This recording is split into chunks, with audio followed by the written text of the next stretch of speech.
नमस्कार मावशी, आपलं नाव सांगा. सुलोचना गणपत माने. ओके. आणि आपण हे किती वर्ष काम करताय? आता झाले की 60-70 वर्ष. 60-70 वर्ष काम करताय याच गावात? ह्या गावाचं नाव काय आणि कुठला तालुका येतो हा? माळेगाव, बोर तालुका.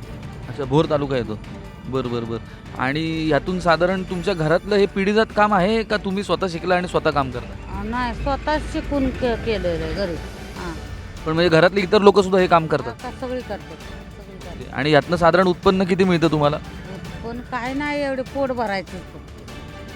हां, पण इकडं पर्यटक तुमच्याकडनं खरेदी करतात का गावातले लोकच जास्त खरेदी करतात? देवी पर्यटक लोक पार वेल्ल्यापर्यंत कुणी बिगीन येतात.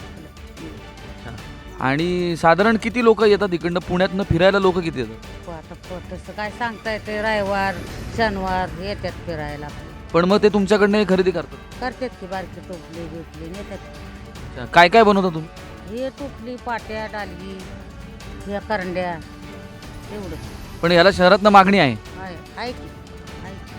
मग याच्यासाठी शासकीय पातळीवर तुम्हाला काही मदत होते का? कुठले काही संस्था आहे का की जी तुम्हाला शिकवते किंवा काही मदत करते? नाही नाही नाही, शिकवायचं नाही. सरकारी कुठली मदत मिळते ह्या कामासाठी? नाही, सरकारी नाही कुठली मदत आहे. आमचं आम्हीच करायचं आणि काय. अच्छा, पण मग समजा आता जर याच्यासाठी काही करायचं झालं तर सरकारने काय केलं पाहिजे असं तुमची अपेक्षा आहे? काय आता आम्हाला म्हाताऱ्या माणसांना आता किती व्हायचं. आताची पोरं करतात का, कामांना जातात असं होतं. पण मग सरकारने काय केलं पाहिजे? रस्ते केले पाहिजे, पाण्याची सुविधा केली पाहिजे, याच्यासाठी वर्कशॉप दिलं पाहिजे, काय केलं पाहिजे? सगळं केलं पाहिजे. म्हणजे जरा नीट सांगता का थोडं? कसं म्हणजे पाणी आलं पाहिजे, व्यवस्थित झालं पाहिजे काम. ते काय गावात नळ आहे का पाणी तुम्हाला विहिरीवर जाऊन भरायला लागतं? नाही, नळ आहे की. आणि पाणी किती वेळ येतं? पाणी नाही, एवढं उन्हाळ्यात तर लय हाल होतात पाण्यात. पण एवढं धरण आहे तुमच्या इथं जवळ तरी पाणी येत नाही? नाही, ती विहिरीचं येतं, बनेश्वरमध्ये विहीर आहे ना तिथं. अच्छा, मग अजून रस्त्यांची परिस्थिती काय इथं? अजून काय काय झालं काय पाहिजे? आता खड्डं आहेतच की रस्त्यात. किती वर्ष ही अशीच परिस्थिती? आता काय काय सांगावं आता, परिस्थिती वर्षानुवर्षी पाऊस पडला की खड्डे पडतात. पण तुमचे आमदार तर एवढे वर्ष इथं आहेत, त्यांच्याकडनं काही मदत होते का ह्या कामासाठी, तुमच्या व्यवसायासाठी? नाही, राजगड किल्ला इथं एवढा जवळ आहे, तिथे लोक फिरायला येतात. येते ते.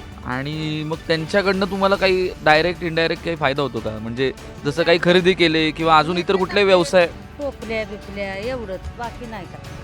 मावशी, हे आता सरकारने लाडकी बहीण योजना वगैरे चालू केली आहे किंवा अजून बऱ्याच काही काही योजना सरकारी आहेत, महिलांसाठी म्हणा किंवा ग्रामस्थांसाठी, वयस्कर माणसांसाठी. तर तशा कुठल्या योजनांचा तुम्हाला फायदा मिळाला आहे का? नाही, अजून केलंय पण आम्ही अजून नाही आलो. कुठल्या योजनेसाठी? हे आता लाडक्या बहिणीचं तेच अजून पैसे आले नाही? नाही आले अजून. अच्छा अच्छा. पण घरात अजून कोणाला लाडक्या बहिणीचे पैसे आले? मिळाले की सुनांना मिळाल्या दोन्ही. आणि वयस्कर माणसांसाठी ज्या योजना आहेत किंवा जसं पंतप्रधान आवास योजना आहे, तसं तुम्हाला कुठलं घर वगैरे काही मिळालं का? काय नाही मिळालं, आम्ही जागा घेऊन बांधलं. काय कॉलेजचं पाच ते हे समोरचं. ते तुम्हाला काय वाटतं, तो निर्णय सरकारचा योग्य आहे का कसं? योग्य आहे की. मग तेवढे पैसे पुरे आहेत का अजून पैसे पाहिजे?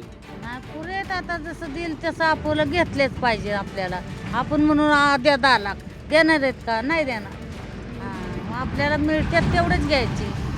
मिळाले म्हणजे तुमच्या घरात पैसे मिळाले, म्हणजे त्या योजनेचा फायदा झाला तुम्हाला. हां, झालं. आणि आता तुमच्या ज्येष्ठ नागरिकांसाठी किंवा महिलांसाठी एसटी मोफत आहे, तर त्याचा तुम्हाला काही फायदा मिळाला का? तुम्ही जाता का कुठं फिरायला त्याच्यामुळे? नाही जात कुठं, कारण का माझी गुडघे दुखतात. जाते कधीतरी, पण आपलं मोटरसायकल नेतात पोरं.